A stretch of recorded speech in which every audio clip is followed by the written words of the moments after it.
less is more sometimes. Mm-hmm. And we don't have to go just to feel like we're doing something. And I think this favorite quote that I forgot who said it, but the quote goes, don't always, confuse movement with progress.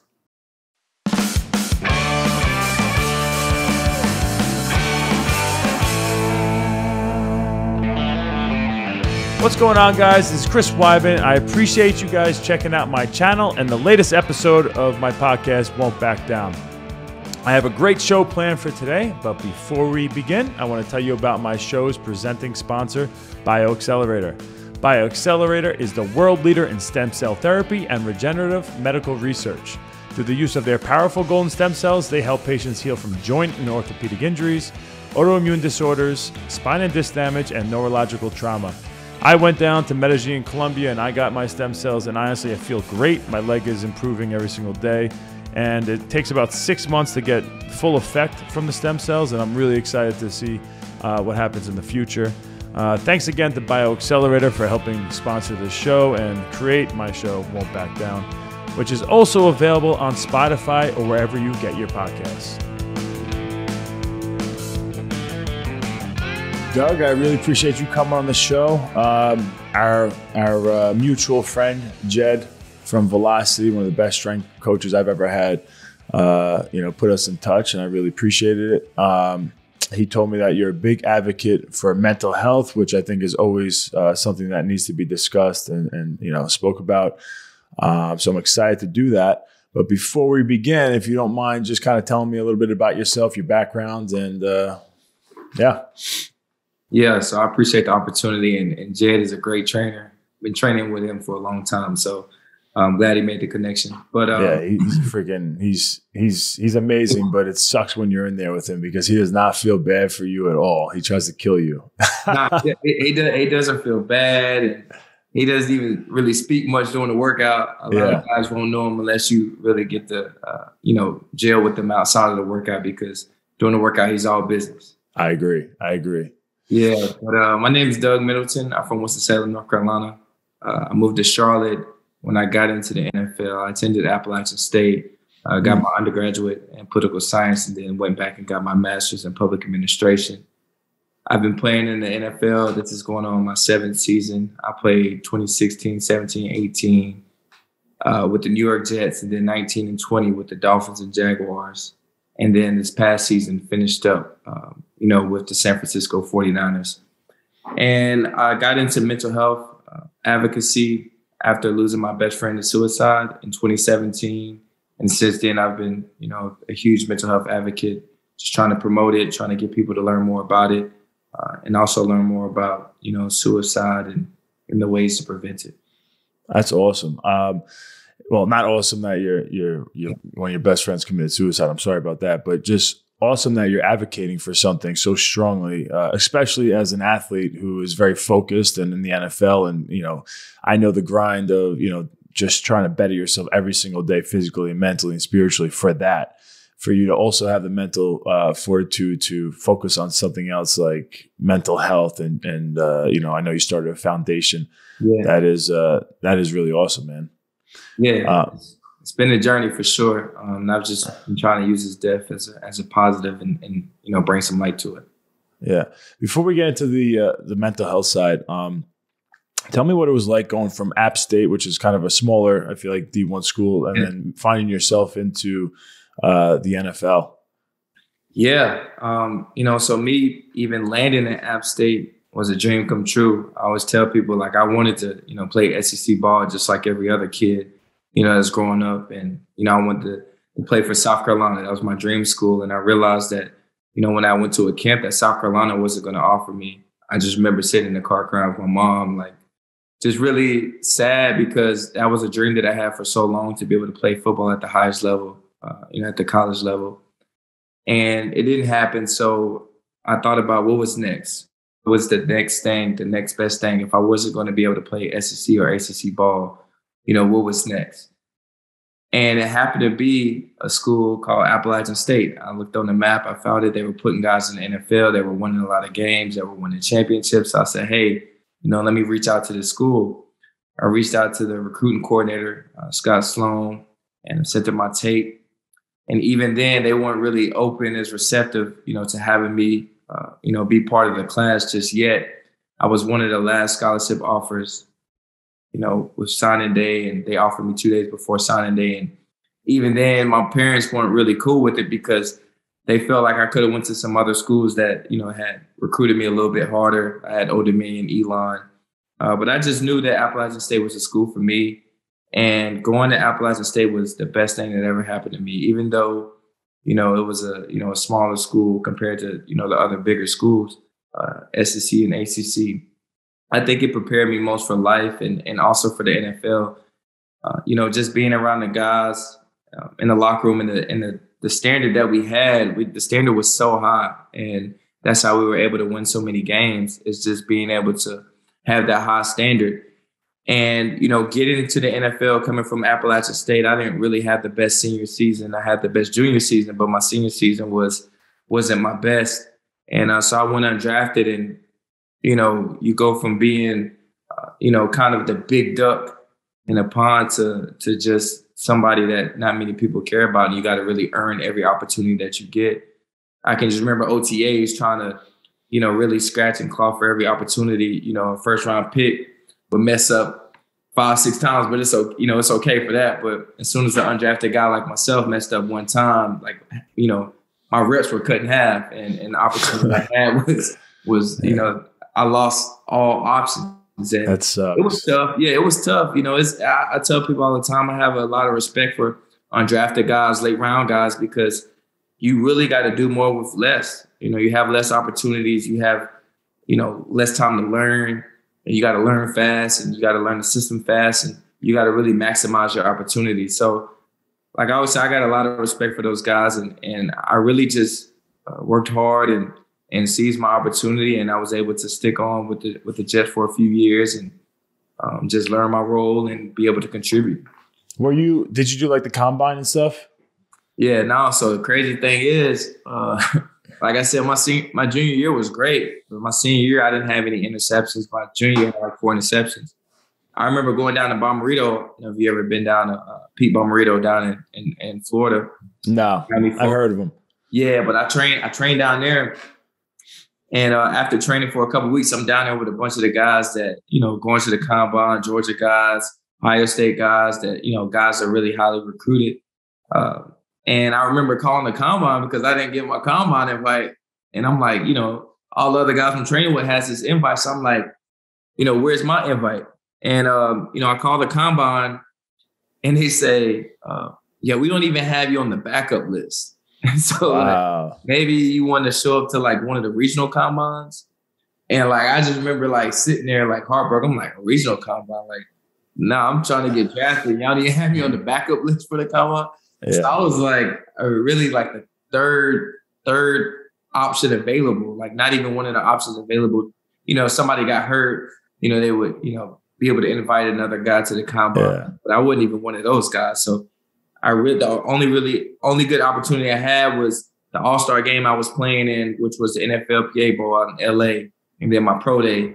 And then I just really blew my pro day out the water. And what do they do? So pro day, is it similar to a combine?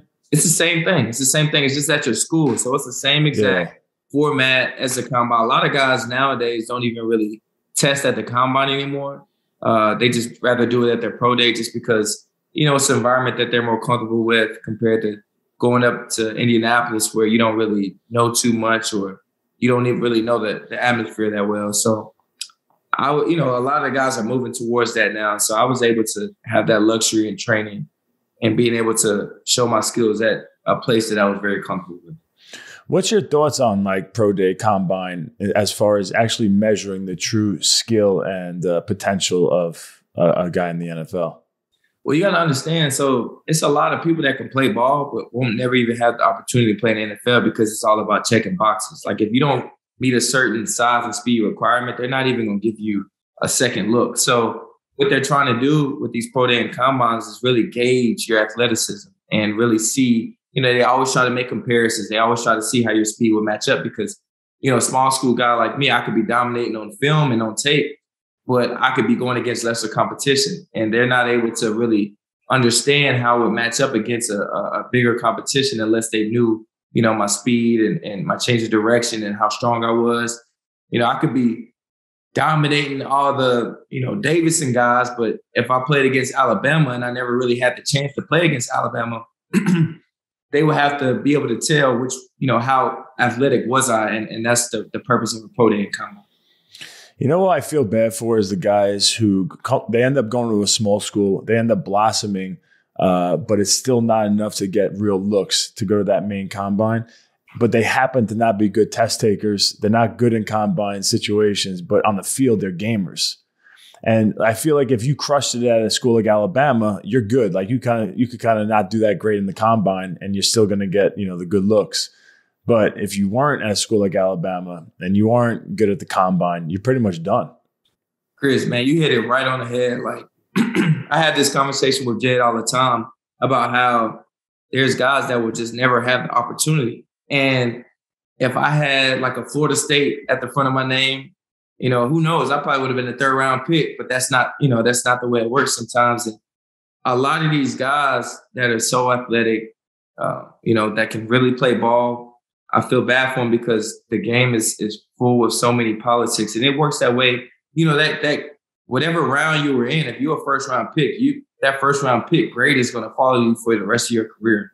You will always be known as a 1st round pick. And, the same thing as being undrafted. You always be known as the undrafted guy unless you come out there and become a Pro Bowler or All Pro. Until you change that narrative, you're just another guy that they can just pass through the system and easily replace. Yeah. And, that's why it matters what school you go to and what you do at college. But I think you hit it right on the head. It's a lot of guys that may not even have or even get the opportunity just because they don't pass the certain metrics or go to the right school. I mean, that's true. And you mentioned politics too, which is crazy because we had on my podcast last week, we had my boy John Vellante. So he's been in the UFC. Well, he just retired, but he was in the UFC for like 11 years. So he's a vet, but his goal was to be in the NFL. And he was a 3-time college All-American at Hofstra University. His senior year, and he had like the best numbers on the team. 6 guys from his graduating class went to the NFL, and he was kind of the star. But what happened is his senior year, a new coach came in, and the new coach and him butted heads bad. Like he kind of had problems. Like he just was given issues, like not listening to him and whatever. And so when it came down to like pro day and stuff like that, that coach, when asked by these other coaches, I guess, and scouts, like, hey, what do you think of John Vellante? He was basically like, nah, you don't want him. He doesn't listen well. He doesn't. So he was on like a couple practice teams for a little bit. And then he wasn't getting a real look because of what this coach was saying about him. And he just gave up. And that's why he started fighting. Oh, Chris, bro. That's so true. Like I've seen that happen multiple times, not only in college, but also in the NFL. Like it's been guys that I played with, like I said, that they can play ball. Like you look at the film, like, man, this guy's a baller. But, next thing you know, the strength coach may have a conversation with the scouts and say, hey, like you probably don't want this guy. Like he's not a locker room guy. He doesn't really try hard in workouts. That may be true, but I don't know if that's the conversation that needs to come from, a strength coach instead of just the player having the opportunity to show what he can do. I mean, obviously he's played the games and put that on film, and every guy doesn't prepare the same way. So it's like sometimes a coach may not like the way you go about your business. So you might look at him wrong, or you might, not pay attention the way he wants you to pay attention to meetings. And next thing you know, all of that goes back to the scouts. And now you don't even have an opportunity. You look at some of these guys that have they're record setters at Appalachian State, but they never even got a chance to sniff the NFL. Yeah. And it's like, wow, like does that, how does that really make sense to me? And it had to be it had to be a little bit of both that went into why they didn't get out. So. Yeah. But I don't know if you know this, but I live in South Carolina now, right? So I'm from Long Island, New York. I just moved out to Fort Mill, South Carolina, which is right on the border of Charlotte. About a year ago. So I'm out here now, but I got a mountain house in Blowing Rock. So it's right by Boone. Yeah. And that stadium is awesome. It's carved out into the side of a mountain, right? Like, what was it like playing there? It was crazy because, the elevation is 3,333 feet. So, for a lot of guys that's coming up trying to play against us, it's hard to breathe. And even when you go home for summer break and come back, like you could feel the adjustment. But, it's beautiful. It's probably one of the most beautiful places in the world. And just being able to, be in that atmosphere and how crazy the fans go and how close knit, like just the town is. It's a college town. There's nothing else in the town besides Appalachian State. Yeah. And when football season comes around, it's the biggest thing out there. So it's pretty cool playing in that stadium. It gets cold. It gets cold really, really early, probably around November and all the way till April, March. Yeah. April. It's crazy how cold it gets up there. I was blown away by that because, you're in North Carolina. You wouldn't think it's, snowing a lot and getting as cold as it does. But when you're up in those mountains, it does not matter. It's not even, it gets cold, but the really bad part is the wind. The wind coming around those mountains is horrible. And sometimes I just remember walking to class, man, you have a couple inches of snow and they still don't cancel class. Chris, you can be walking through, climbing through snow. And I'm like, yeah, be to class at 8 a.m. Like, good gracious, what do we got to do to get a canceled class? That's hysterical. But yeah, that's just the environment up at App State. Like snow is just something that's expected and it being cold is expected. And a lot of guys, it's not, a lot of guys aren't cut out for it, and they end up transferring for a year or two. But the guys that, go up there and they enjoy the environment are the guys that have success because, once you're up there, there's nothing else to do but, school and football and there's some things, extracurricular activities. But at the same time, it gives you an opportunity to really lock in on your goals. Yeah. Tell me about what it was like and how you were able to eventually get your master's degree. And I know you're a political science major, which sounds kind of difficult. I took one political science class when I was getting my bachelor's, and I was like, damn, this is hard. What made you start focusing on that and then also move on to get your master's degree? Yeah. So I had an injury in 2017 and it kind of really altered the way I thought about football because football was, my first love. Like I put every ounce of blood and sweat and tears into this. And this is really all I knew. But once I had that injury, I kind of thought about, man, what is life going to look like for me, when football's over with? And I started to think about it a little bit, even when I was playing it at the college level, because my senior year didn't go the way I wanted it to go. So I was already putting that in my head, like, hey, what could be next? And so I signed up for the Masters of Public Administration because I love to talk. I love politics. I love to network. I love, local government and being able to help people and be able to bring resources to communities. And when I got injured, my second year in the NFL, I was like, I'm sorry, but were you always like that? Or was that something that when your friend passed away, that really sparked it? Just your interest in being out and about, talking and networking and all that? Nah, my mom and my parents instilled that in me. Like they always wanted me to be a well-rounded individual. And, I can even remember as a kid, playing ball. And if I got to see on my report card, like my mom would make me sit out of practice and stuff like that. So I always had to be well-rounded. They always kept me in different activities and made me, into the person that I am with networking and everything else that I do.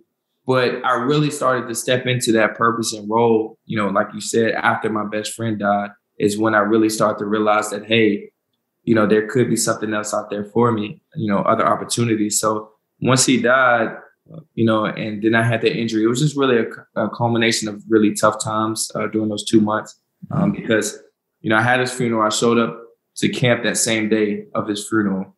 A couple of weeks later, the first preseason game, I got injured. And then after that, I had to make a determination whether I was going to jump back into school or rehab up, at the facility. And I made a decision that it would be better for me to go home and work towards this goal of having this degree. So I went back home for a year and, I was there that, for the rest of the season and the off season and got a lot of the credits done. And then I was able to go back that next off season and actually finish the degree in 2018 after my third season. Wow.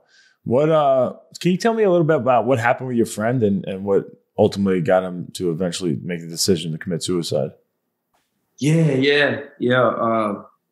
Mental health is tough, man. And, especially in the African-American community, it's just a tough thing to think about. It's a tough thing to get resources to, and it's tough for people to understand. And back in 2017, and really, once you start to get into a depressed state in 2015, I could just think about the amount of resources that were known, to people like me. I didn't really know about anything that was out there. And what's crazy is that my mom has worked in this space for 20 plus years, and I still didn't know about many resources that were out there. So just looking at how things have changed so much to how it is now, I wish a lot of those resources were available back then, but they weren't. So AJ he had a traumatic event, and that brought him into a depressed state. And once he got into that depressed state, he really didn't know how to handle it. And I didn't really know how to help him, to be honest. And I would say things as if, he could just push through, as he could just get over it like an athlete. That's the only thing that I was accustomed to do the athlete too. So we were both athletes trying to figure it out. That critical time for males is that low 20s where you're trying to figure life out. College is starting to almost be over. You just left your parents' house, so now you're realizing that you're on your own, and a lot of things that your parents were trying to get you to prepare for are really starting to happen. Mm-hmm. So when all that was happening, he got into a depressed state, and he would look for help. He would try different medicines. None of that would really work, and we would have him talking to a therapist. That didn't really work for him. Was he playing sports and stuff still? Was he playing college? He was playing sports at Fayetteville State, but he had just got done. So this was, about a 3-year process. So during that time he was playing sports, and then he wasn't playing sports, and then he was out in the real world. So it was about a 3-year process where, a traumatic event happened, that led up to his death. So it was just a point where we tried different things, the medicine, the therapy, and none of it really worked. And I think, as far as on the therapy side, it really came from the point of not being able to have an open conversation with somebody that may have looked like you, and may have, knew could relate to some of the things that you're going through.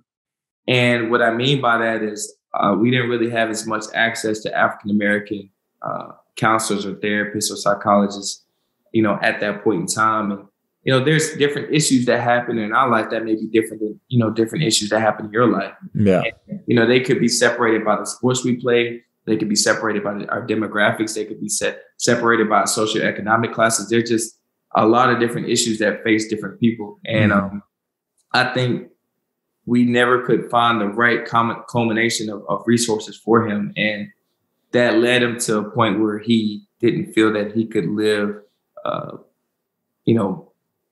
passionate, happy, and the person that he wanted to be.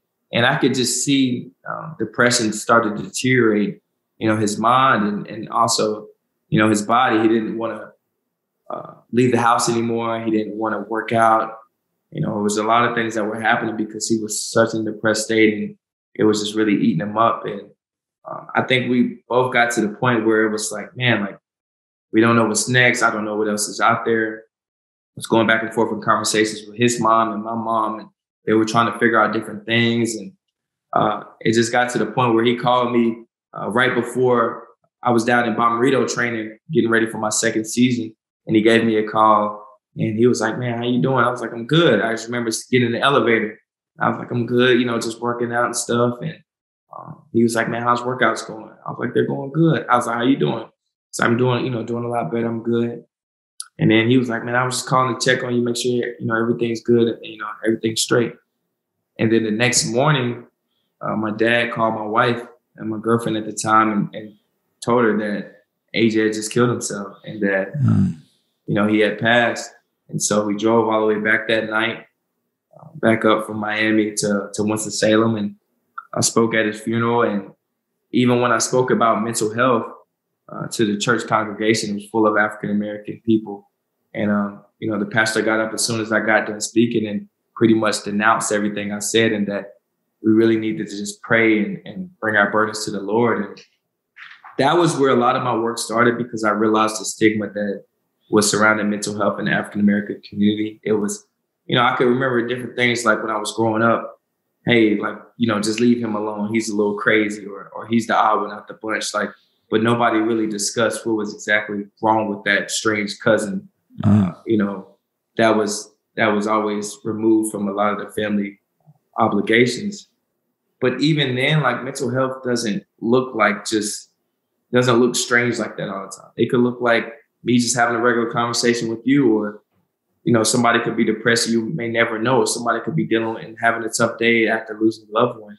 And you may never know they're struggling. And I think that's how mental health is changed so much, is that, it's not in that one box that everybody used to put it on, where everybody was just crazy for, dealing with the mental health, condition or illness, or just talking about mental health. And I think that's where we are now, is how the landscape of mental health has changed so much.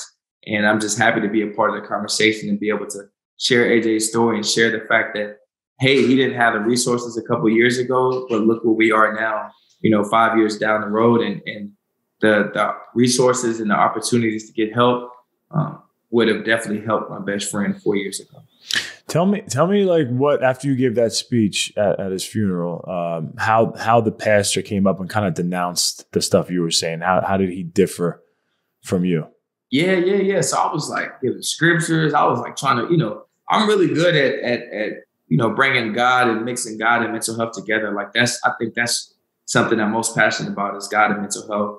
And so it's not like I was denouncing either one. I was bringing them both together. I was saying prayer plus therapy, a little bit of both.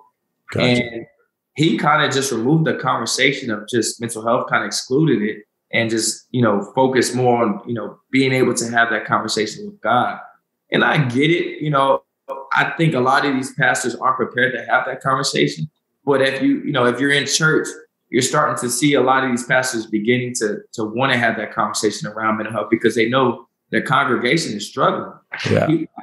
We just came out of something that's going to be in the history books. Like, COVID is going to be like right in the center of the history books. Like, that was a tough time for everybody.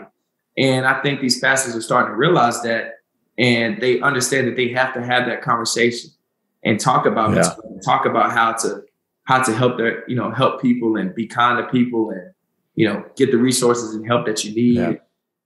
You can't avoid that conversation anymore. And I think that's what the pastor was trying to do. It wasn't that he just didn't have any respect for what I said. It's just he didn't want to face that conversation. He didn't want to have it. He didn't want to even talk about it. And after that service, a lot of people were coming up to me and just whispering like, "Hey man, like, I'm struggling too. And I don't really know what to do. And, your message really touched me, and I need help, and I want to find help." And so that's what really motivated me to do the work that I do. Yeah, that's amazing. It's funny. Well, not funny, but it is crazy how much of a change there's been in church when it comes to suicide over the years. I think, and this is me, just drawing like a general thought on it, but, I'm sure every church is different. But for the most part, for what I've seen, years ago, if someone committed suicide, it was like there was some, wrong with that guy, and, you're going to hell, and and that's it. They just needed God. Now it really is a conversation where obviously prayer is always the most important thing, like praying, but you need those other resources. You don't just close it out. It's not just about prayer, so that change has been great to see. And that's, because of people like you who are advocating for mental health, not afraid to say it, especially athletes who people look up to. They look as kind of like the alpha males in the room. If they could admit that they have some weakness and vulnerability, then it will make other people, feel like, it's okay to sometimes feel this way, and not be afraid to go out and look for help. Yeah, that's huge. I think you hit on it just from the first part with church. Like, I listen to Stephen Furtick a lot, and he talks about, at Elevation, he talks about mental health more than any other pastor I've been listening to for a while. It's something that he tries to integrate in his talks every Sunday, because he knows, like, he can see the pain on people's faces. And even when you talk about athletes and the way the whole athlete narrative is changing right now, athletes have the power compared to how it used to be a couple of years back, when your coach would tell you like, "Hey, you better be out there in the field." And it's like, it's not like that anymore. It's, "Hey, like, I'm struggling. I'm gonna stand up for what I believe in." And either you're going to get behind me or, I'm going to blast you so bad that you're going to get fired. And it seems like, with NIL and the power that these athletes have, like you can see it. Like these athletes are getting paid big time money to play college ball. And, it's just huge how the whole narrative is changing. You look at athletes like Naomi Osaka, DeMar DeRozan, it's a lot of people, Simone Biles, that are really standing up for mental health and helping change the narrative. And I think that's, the stigma is a big part of it.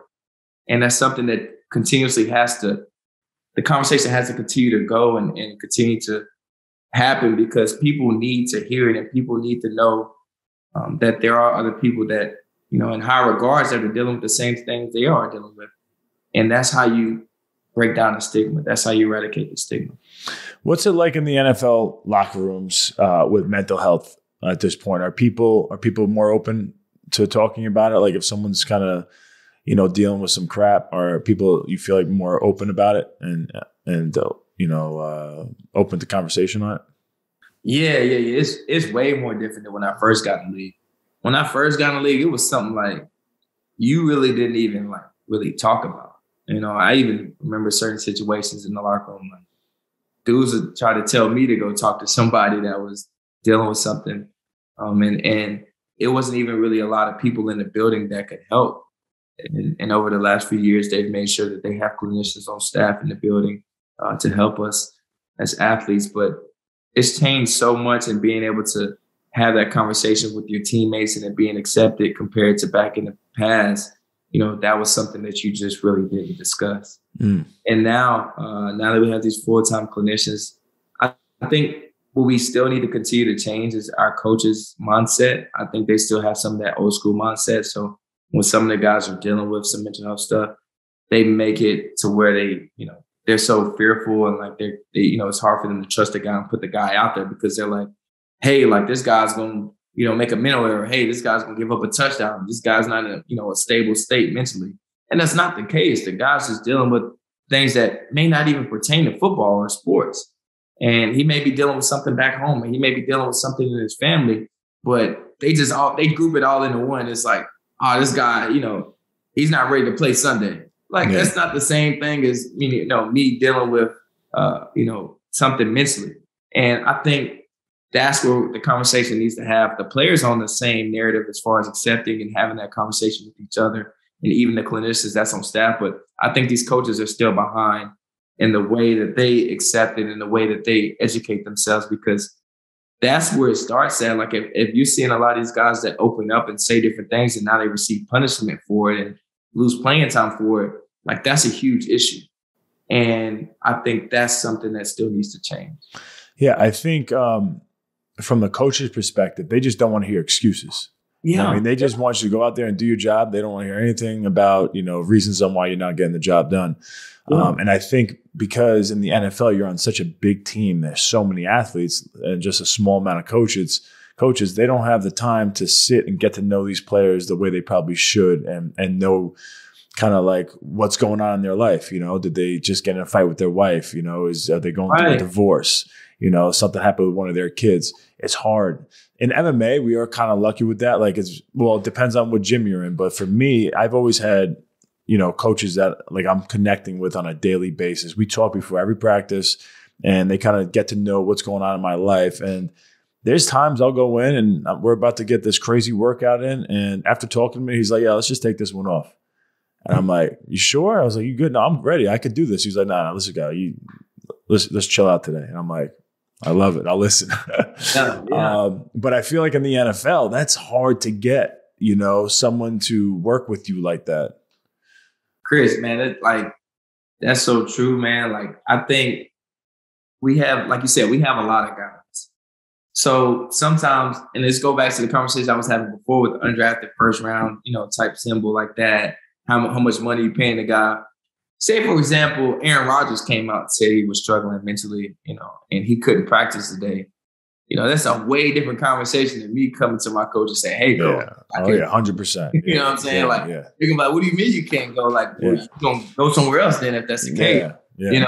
And I think that's the difference, with dealing with a big team, with having, 53 guys on the roster plus practice squad. And sometimes at 90. Like it's so many things that's going on. They rather just a guy that's very, one of my coaches always used to say that he wants low maintenance guys that I don't want to hear you got to go to treatment. You got to do this. You got to warm up an hour before practice. You need to have 5 different meetings. He just want guys that can, be able to always go, don't really have many injury issues, don't really need to meet too many times. Like he used to always say low maintenance guys. And I think that's, like I was talking about that old school mindset with these coaches, they just want a lot of low maintenance guys. So when they see a player that has to deal with all these other issues, it's like, would I rather deal with that, or I'd rather just get a younger guy in here that could probably do somewhere close to what he can do? I'd rather just don't have to deal with none of these issues.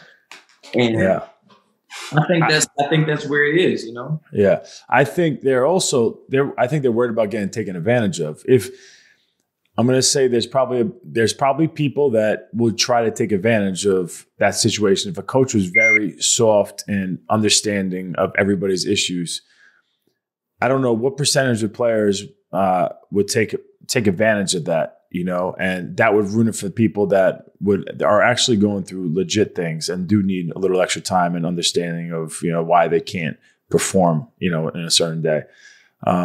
So I don't know how you get past that, because as a coach, you can't have a team that takes advantage of you on the other side. So there has to be like there has to be trust, like true trust. How do you do that? It definitely has to be true trust, but I think after a while you can tell, you can tell the difference between some guys that are bluffing and some guys that are really struggling. It's not like something you could see, but after a while, having those conversations when the coach, they're getting feedback a little bit from the therapist, so they kind of know where on the map are these guys, mentally. Like, hey, is he ready to go? Is he not ready to go? Is he still dealing with some stuff? So I don't think it's something that you could easily just take advantage of. I think maybe once or twice, like if you want to pull it every now and then, you could. But to be honest, like there's a lot of different jobs and corporations now that are giving mental health days. So I don't really know if that's taking advantage of it. But I think there needs to be more of that conversation. And once there's education on the coach's side too, and the education can match the clinicians, not as high. They don't need to be necessarily have a degree in psychology, but a lot of these coaches are father figures and leaders and leaders to other men, and they need to be able to educate themselves about mental health. And some of the good coaches I've had, they know when guys are having a tough day. They know when guys are going through it, because if you've been coaching for a while, you've been coaching 15 plus years, you probably had to deal with so many different personalities. Like all the guys that are talented aren't in good mental states. Like, Brandon Marshall, one of the best athletes, he, has bipolar, he's bipolar. So, I'm sure all of these different coaches have dealt with different players that deal with different things. So most of the good coaches, they know about mental health. They educate themselves about mental health, and they know how to have that conversation with their players, and they know how to have that conversation about their life off the field. There's very few coaches that actually care about you off the field, but I feel like the best coaches do, and that's how they get the best out of their players. Are those mental health days that they're starting to have, is that like assigned days, like a certain amount of times during the year, or is it when you feel like you need a mental health day, you get a legit mental health day for yourself? I haven't seen that too much in the NFL, but I'm talking about other jobs. Oh, okay. I know you can do that other jobs, but as far as like the way it works in the NFL, I've seen guys go have that conversation with the head coach and say, hey, like I can't do it today. Like I'm really struggling mentally. And, for a day or two, that might be okay. But then once you start missing some weeks, now there's an issue. And I even seen that conversation go both ways. Like I've seen that conversation, where the coaches are okay with it. And I've seen that conversation where a guy comes back and now he's demoted. I've seen that conversation go both ways. So that's what I mean when I say that these coaches have to be a little bit more open into learning about mental health, because I've seen guys go and miss like 1 or 2 days just to take a mental health day because they're dealing with a lot. They had death in the family. They're struggling themselves, and they come back once they're good. And the coach is like, hey, you're third string now. Hey, like, I can't push you out there anymore. That sucks. And that's something that is not cool, you know? Yeah. It doesn't even have to be something traumatic. There's days where it's like you're in the grind and there's just days that you need to do you. You know, you need to eat crappy food, lay on a couch, just sleep in, sleeping as long as possible, watch Netflix or whatever you want to do, play video games, just check out of life, you know, to give yourself a little break. And then that after having a day like that, you end up feeling like lazy and crappy afterwards. Like I feel like a lot of times, and then it drives you and motivates you to go even harder that next day. And I would never even think of it as a mental health day, but that's pretty much what it is. It is. I mean, I take those in the off season. It's just like, you know, during the season, it's tough to really get those because the season is just so compact and everything's, you know, out. But in the off season, I definitely take those days. I mean, you know how it is, like going in the gym 4 days a week, or like going through that workout and doing other things outside the gym to prepare for a season. Like that takes a mental toll on you, and really just this whole grind takes a toll on you. And there's days where you're like, man, I don't feel like it today. And it's not that you don't feel like it from a standpoint of you can't go and you don't feel like working. It's the fact that, hey, like I think this rest and recovery mentally and physically would be better than me actually going out there and trying to push it. And I think that's where the narrative has to change for us as athletes, is knowing that, hey, like that old school mindset, you know, that college mindset of go is not always the best thing for you. You know, we're getting older. We're not like 19-year-old athletes anymore that can just throw 500 pounds on the squat rack and just do it 10 times, or then go out there and run 1040. Like we can't do that anymore. So sometimes I never could do that. I never could do that. I don't know about 10 times. I can do it a few. I get 500 a couple of times. And then have to go run after. But like now it's like I wouldn't dare do that now. You know, I wouldn't do anything like that now. And it's like, you know, you got to change up your routine. And some days it may be good just to go sit in the sauna, go get a massage, or just turn off your phone and just sit in bed and watch one of your favorite TV shows. That may be better than you going to push through JED for the day. So I think that's where us as athletes have to really train our mind, is the fact that like more is not, you know, less is more sometimes. Mm-hmm. And we don't have to go just to feel like we're doing something. And I think this favorite quote that I forgot who said it, but the quote goes, don't always, confuse movement with progress. You know, just because you're doing a lot doesn't mean you're getting a lot done. I think Denzel Washington said it, but, you know, people think just because I'm working, I'm running, I'm lifting all these weights, I'm doing it every single day. Like you could be breaking down your body more than you're actually helping it. So you just got to think about how do I make that progress? How do I, you know, move up? And I think that's what we got to do. What's your advice for, just like normal people, everyday people that maybe don't have the money or the resources and they're going through these tough times? What would your advice be to them?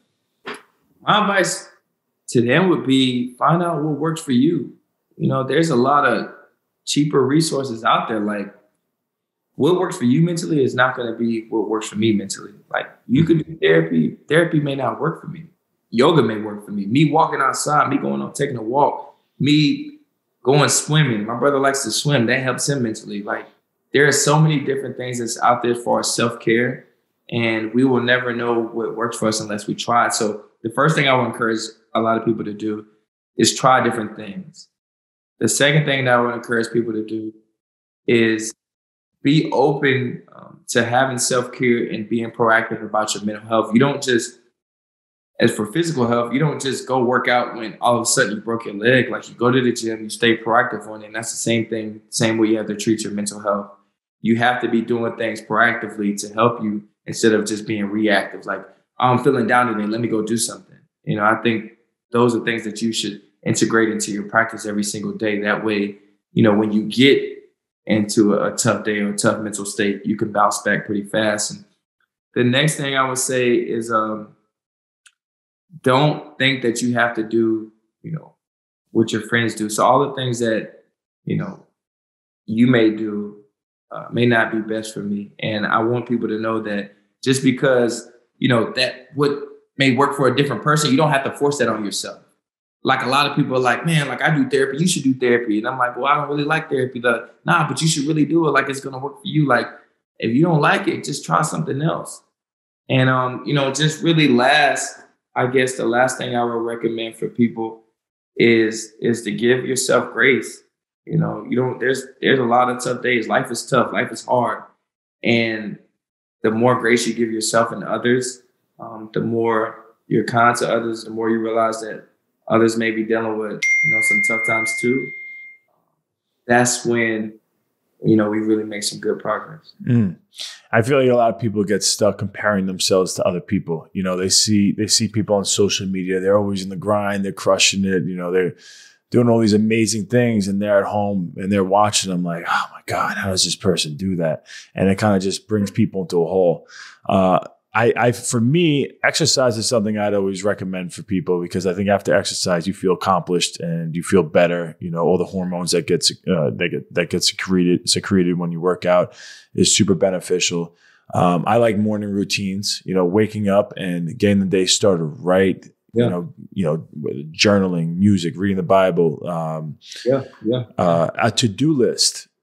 Start the day with a to-do list. It doesn't have to be crazy, and just get it done. And you're going to feel like, wow, I did something today. And it does make you feel good. And when you don't get it done, you feel like crap. So you kind of see both sides of it, Yeah. There's certain things that like scientifically work. Like working out works. Working out helps you mentally, having, being able to meditate helps you mentally. Being able to have some type of higher level of faith. I don't force faith on people. I love God. I love Jesus. But that's not something I say, hey, you have to have that. But to be honest, you have to believe in something, whether it's God or whatever you want to believe in. It has to be a higher being, because there's so much that you're going to deal with on this earth that if you don't believe in a higher power, you're not really going to understand it. It's going to eat you up mentally. So those are all things that work. Journaling works. That's a CBT technique. Cognitive behavioral therapy. So that's another technique that's proven. These are all different things that you're stating as proven techniques as to be able to improve your mental health. So I'm right in line with a lot of things you're talking about. I do a lot of things you're talking about. I'm sitting in my office. I got my Bible right here. I got my journal right here. So I do a lot of the same things that you're talking about. And I love to-do lists. That works for me. And it's shown to be very effective. So all the things you're talking about are all the same things that I do. And I tell people, try to study and look at people that have had success. They do things that you don't have to reinvent the wheel all the time. Like if you are able to study, like say you were able to go around and study Michael Jordan and see some of the things that he did in his daily routine, or Kobe Bryant or LeBron James, and see how they prepared mentally or how they started out their day. Even like a CEO at a bank or something. If you looked at their day, their structure, and the way they prepare, you could see a lot of similarities between all of those people. And you could take those things and put them into practice in your own life. And some of those things that you're talking about are probably some of the things that they do. And you're big into yoga too, right? I saw on your Instagram. Yeah, man. I'm huge into yoga, man. Like that's big for me. Like I went to yoga this morning, and it helps a lot. Like it helps me mentally. I got a self-care routine. I think it works pretty well. Yoga is a huge part of it, and that's something that I want to get into. I want to open up a yoga studio down here. Oh, wow. Yeah. How often are you doing yoga? Right now, I do it maybe once or twice a week. When I'm not really fully like football training, I'm doing it 3 or 4 times a week. Gotcha. But, because I'm, doing football workouts, hot yoga isn't always going to be, it's going to take a toll. It's a lot. Yeah, that's kind of what I stopped doing. I was doing hot yoga a few years ago a lot, and it was just draining me from my other workouts, but I love doing it. If it was the only thing I had to do in a day, I'm doing it because it was amazing. And it's so hard. If you actually try to do what they're having you do in that session, you try to do your best, you're going to like you're almost dying. And meanwhile, you got all these girls up front, like older women, and they're just crushing it. I'm like, I can't keep up. Yeah. Sometimes you're in the class and you think about measuring yourself to others. And that's the whole point of yoga, is not to measure yourself, and to know that there are boundaries, and to know that, I may not, just because I was able to do that position yesterday doesn't mean I'm going to be able to do it today. And the same thing, with real life, like just because I felt this way yesterday doesn't mean I'm automatically feel this way today. And that's why yoga is so cool, man, because I went in there today and we're doing like Warrior 3 and I'm trying to balance, and my balance wasn't as good as it was last week. And I'm like, man, maybe something's off. And you can be in tune with your body and learn so much about yourself just going through yoga.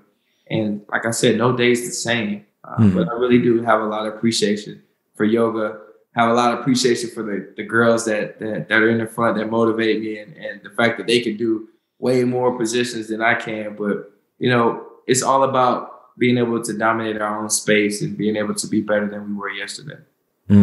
Yeah, I'm going to yoga, I think at 12, because I'm sore as hell today. I killed myself yesterday I had 4 workouts ended up happening yesterday for me. So I'm so dead and I'm beat up. So I'm going to go to a yoga session and take my time in it. I'm not going to compare myself to anybody else, but I'll be there in a nice hot room, stretching and getting loose. Tell me about your foundation to kind of close up here. I know you're doing some amazing things. Tell me a little bit about it and how people could find it and help out as well. Yeah, so you can find us at dreamtheimpossible.org. I got the hoodie on. That's a sick hoodie. I like that. Yeah, appreciate it. Yeah. Was that your buddy's number 36 or was that your number? That's my number. That's me kind of like putting my arm over a kid and really really helping them develop. I think that's what we're around best. We're an organization that's focused on eradicating the stigma around mental health and also developing youth mentally and physically. And I think that's been my whole life, is being able to help youth and help them change their thought process, help them learn about how to be more effective in the things that they do. And a lot of student athletes, I always wondered when I was growing up, like what separated me from all the guys that were way more talented than me and could play ball better than I could. And I even studied some of the best players that I've played with, like a Jamal Adams, and I'm like, man, how's this guy so good? And to point to it, I remember being in the locker room before a game and he's just looking at the mirror and he's just talking to himself and telling himself that he's going to be the best in the stadium that day. And he's going to be the best safety in the world on that day. And that just made me think, like, a lot of our thoughts, a lot of our actions starts, with what's up here and what we believe and what we think about ourselves. And that's what I want to change with our youth. That's what I want to change when it comes to, African Americans and just people in general, helping eradicate, the stigma around mental health, is being able to help people understand that everything starts with a thought. Everything that you're going through, can start and end with a thought. And a lot of people, they may be struggling mentally. They may be depressed. They may be, anxious, and they get so raveled up into their thoughts. Like my dad's had the same job for 25 years. And, he got in a car accident. He hasn't been able to work in a few weeks. And he's like all nervous about losing his job. And he's a truck driver, which is like the most needed job in the world right now. And he's so raveled up in his size and thoughts. He's like, man, I don't know if I'll be able to do it again. I don't know if I have a job. When I come back, I'm like, Pops, like, where's all this confidence that you had initially about the fact that you're one of the best drivers in the world? It's like you're just all wrapped up in your thoughts right now. And he was like, you know what, I am. Like, it's okay. And I think so many of us, we just go down that deep path because we're really just beating ourselves up mentally, and nobody else is. It's just us in our own heads. And so that's what I want to change with our youth. And I do a lot of work with student athletes to change that stigma. We've been doing a lot of work with just helping student athletes realize how talented they are, seize that talent like I talked about earlier, and be able to be your best optimal self. And, just step into every piece of talent that you have and not have any downfalls because of, any mental setbacks that could be along the way. So that's what we're about. Right now, we're doing a lot of programs to develop youth, develop young men, develop young athletes in this area in Charlotte, in the Charlotte community, in the Winston-Salem area, football camps, mental health events, and just promoting and eradicating the stigma, man. That's what we're out here doing. So, yeah, you can visit us at dreamtheimpossible.org. You can check us out. And, we got a couple of events coming up over the next few weeks. I love it, man. It's amazing what you're doing. Listen, Doug, I appreciate you coming on the show. It was a pleasure, an honor. you're a huge role model for all athletes out there. So I really appreciate it. And Chris, appreciate the opportunity. Thank you for having me on the show. And, of course. You're doing a lot too, man. I just can't thank you enough for this podcast, everything you're doing in the UFC space, MMA, and we appreciate it and keep leading the way. Thanks for watching today's episode. If you enjoyed it, please let us know in the comments below. Won't Back Down is also available as a podcast, so feel free to give us a follow wherever you get your podcasts.